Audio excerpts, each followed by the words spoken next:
মাত্র 20 মিনিট প্র্যাকটিসে ইংরেজি শেখার ম্যাজিক ট্রিক। হ্যাঁ, আজকের ভিডিওতে আমি যে ম্যাজিক ট্রিকটি বলবো সেটি ফলো করে আপনি মাত্র 20 মিনিটে দ্রুত ইংরেজি ভাষা শিখতে সক্ষম হবেন এবং ইংরেজিতে ফ্লুয়েন্টলি কথা বলতে পারবেন। আপনি হয়তোবা খুব বিজি, কাজের ফাঁকে ইংরেজি শেখার সময় খুঁজে পাচ্ছেন না, ইংরেজিতে কথা বলার কোনো পার্টনার নেই আপনার। So don't worry, today in this video I'm gonna talk about some important tips. By following this, you will be able to speak English, you will be able to learn English by practicing only 20 minutes. So let's get started. Trick number 1. Try to listen for 6 minutes. So এই 20 মিনিটের প্রথম 6 minute আপনাকে listening করতে হবে, কারণ listening হচ্ছে একটি ভাষা শেখার খুবই গুরুত্বপূর্ণ একটি পার্ট। আমি মনে করি শুধু লিসেনিং করে আপনি ইংরেজি ভাষা শিখতে সক্ষম হবেন, কারণ লিসেনিং এমন একটা গুরুত্বপূর্ণ বিষয় যেটা আপনার প্রোনাউন্সিয়েশন ডেভেলপ করতে, আপনার ভোকাবুলারি ডেভেলপ করতে, আপনাকে নতুন নতুন সেন্টেন্স শেখাতে সাহায্য করবে। সো এই জন্য আপনাকে প্রথম 6 মিনিট লিসেনিং করতেই হবে। Number 2, try to speak for 5 minutes. So পরবর্তী 5 মিনিট আপনাকে স্পিকিং করতে হবে, আপনাকে ইংরেজিতে কথা বলতে হবে। এক্ষেত্রে আপনি পূর্বে 6 মিনিট যে বিষয়ে লিসেনিং করেছেন, অর্থাৎ যা কিছু জানতে পেরেছেন, তাই আপনার নিজের মতো করে ইংরেজিতে বলার চেষ্টা করুন।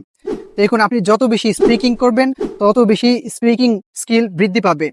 সো এই জন্য আপনাকে স্পিকিং করতে হবে, অথবা আপনি যে কোনো টপিকে ইংরেজিতে কথা বলতে পারেন। আপনার যেটাই ভালো লাগে সেই বিষয়ে ইংরেজিতে কথা বলার চেষ্টা করুন।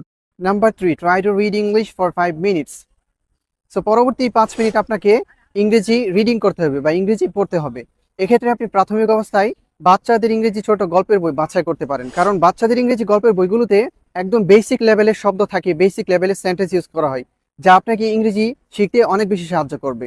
অথবা আপনি আরেকটি কাজ করতে পারেন, আপনি পূর্বে যে 6 মিনিট লিসেনিং করেছেন এবং 5 মিনিট স্পিকিং করেছেন, সেই বিষয়ে আপনি অনলাইনে বিভিন্ন আর্টিকেল পড়তে পারেন। এর ফলে দেখা যাবে আপনার রিডিং স্কিল অনেক বেশি বৃদ্ধি পাবে, এবং এটা আপনাকে প্রতিদিন কমপক্ষে 5 মিনিট করতে হবে। আপনি যদি এভাবে প্র্যাকটিস করেন তাহলে কিন্তু খুব সহজে ইংরেজি শিখতে পারবেন ইনশাআল্লাহ। Number 4, try to pick up vocabulary and sentence making structures for 4 minutes. So পরবর্তী 4 মিনিট আপনাকে ওয়ার্ড শিখতে হবে, আপনাকে ইংলিশ সেন্টেন্স মেকিং স্ট্রাকচার শিখতে হবে। এক্ষেত্রে আপনি প্রশ্ন করতে পারেন যে আমি ইংরেজি ওয়ার্ড কোথা থেকে শিখবো? আমি কি সরাসরি ডিকশনারি খুলে ওয়ার্ড শিখবো?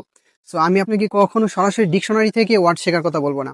আপনি পূর্বে 16 মিনিট যে স্পিকিং করেছেন, লিসেনিং করেছেন এবং রিডিং করেছেন, সেখান থেকে যে ওয়ার্ডগুলো আপনার কাছে নতুন মনে হচ্ছে কিংবা আপনি যে ওয়ার্ডগুলো পারেন না, সেই ওয়ার্ডগুলো আপনার যে কোনো একটি নোটপ্যাডে লিখে রাখুন এবং পরবর্তীতে ডিকশনারি থেকে সেই ওয়ার্ডগুলোর মিনিংগুলো জেনে নিন।